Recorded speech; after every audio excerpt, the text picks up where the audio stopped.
रामचरितमानस में दूगो दोहा बा जौन हमार खुद के एगो एथी बा कि कर्म प्रधान विश्व करी राखा जो जस करही तो तस फल चाखा। और ओकरे विपरीत एगो बा हुई है सोई जो राम रचि राखा को करी तर्क बढ़ावे शाखा। ये दोनों एक दूसरा के पूरक करत रहे सब।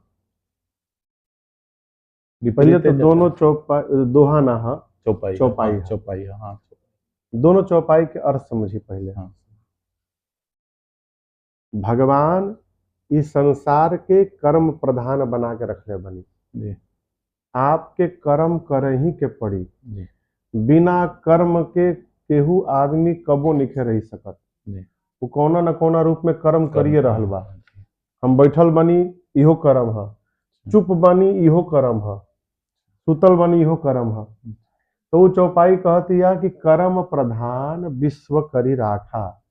भगवान ने पूरे विश्व को कर्म प्रधान बना के रखा है। जो जस करई तो तस फल चाखा। अब कर्म जे जैसन कर्म करी वैसने फल पाई। हम लोग भजन गावनी जा करब उहे पैब कमैब उहे खैब आ दूसरा के देख के अनेरे पछतैब। ठीक जी। अब जो नीचे की चौपाई रुआ कहनी है, नीचे वाली चौपाई की चौपाई दूसर है। चौका के बात चौकी में ना कहल जाला। कैसे बा प्रसंग बताओ तनी। पहले ई जानल जरूरी बा कि वो चौपाई कहाँ के है। तो पता बा वो चौपाई कहाँ के है? जी नहीं के पता। कोई ही सोई जो राम रचि राखा को करी तर्क बढ़ावे शाखा। कहाँ के पता है?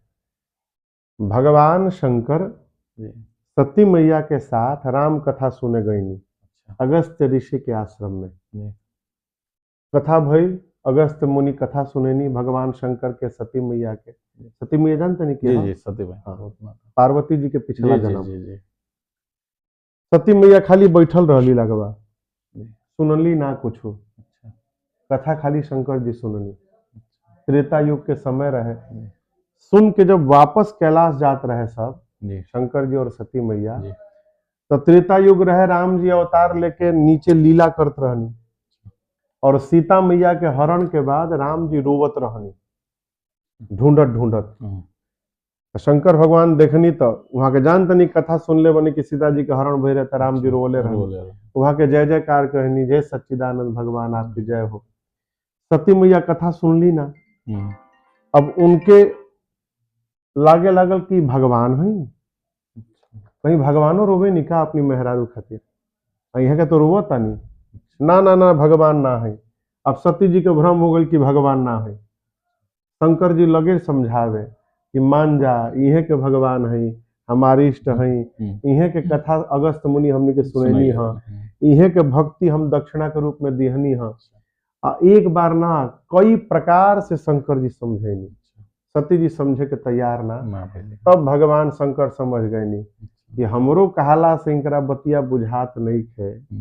लागत अब इनकर भलाई होखे वाला नहीं खे। तब कहतनी अब चल अब जौन भगवाने चाहिए तौने होई ही सोई जो राम रचि राखा को करी तर्क। ई काहे नहीं की समझत एमे तर्क कैला के अब काम नहीं खे। को करी तर्क बढ़ावे शाखा। वो जाके चौपाई है। अच्छा बताइए रामचरितमानस के कौन चौपाई हृदय के सबसे करीब बा?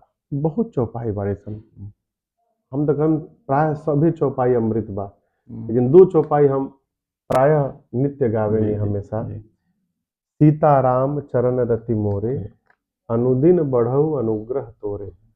और दूसर चौपाई है जेहि विधिनाथ हो ये हित मोरा करहु सुबेग दास मैं तोरा। अच्छा लोग रउआ से तो प्रश्न बहुत सारा पूछत है, सवाल पूछत है।